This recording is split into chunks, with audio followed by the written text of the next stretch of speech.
சின்ன முள் இருக்கிறதுலே நல்லா சின்ன முள்ளாக கேட்சா பண்ணிட்டு வந்தாச்சு. கொடூரமாக அப்படியே சொருகி விட வேண்டியதான் தொங்கு புழு மாதிரி. அப்போதான் கிட்டலான்றாங்க, இல்லைன்னா சால்னாதே. அப்போதான் பரோட்டா, இல்லைன்னா மண்டை ஃபுல்லாக சால்னாதே. அங்கே பார்த்தீங்கன்னா நமக்கு ஒரு மீன் கிடச்சிருக்கு. மக்களை பஞ்சு வேற இல்லை, இந்த வலையில மாட்டுற பஞ்சு தான் ஒன்று கிடந்துச்சு. சரி நம்ம பஞ்சே இல்லாமல் போட்டு பார்க்கலாம். லேய் கொஞ்சம் கோளாறு, நம்ம கொஞ்சம் கோளாறு, அதனால பஞ்சே இல்லாமல் போடுவோம். மாட்டிக்கும்ல செடிக்குள்ள போய். இந்த ஃபிஷ்ஷிங் ராட் எவ்வளவு ப்ரைஸ் சொன்னீங்கன்னா டிஸ்கிரிப்ஷனில் அதை லிங்க் கொடுத்தீங்கன்னா மக்கள் வாங்கிக்குவாங்க. 3000 காம்போ. ஓகே. இங்கே ஐயப்பா இந்த வீடு பார்த்தியா, சூப்பரா நைஸ்.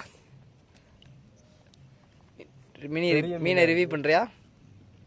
இந்த மீன் வந்து அவ்வளோ அருமையாக இருக்கும் குழம்பு வச்சா. ஆனால் இதை பார்த்தாவே பாவமாக இருக்குது. தூண்டில் முள்ளு சைஸில் தான் இருக்கு. ஐயோ பார்த்தீங்கன்னா இல்லாமல் அப்படிதான் மீன் பஞ்செல்லாம் மீன் பிடிப்பது எப்படி இருப்பேன் சேனலில் இருக்கேன். இதான் மீன்.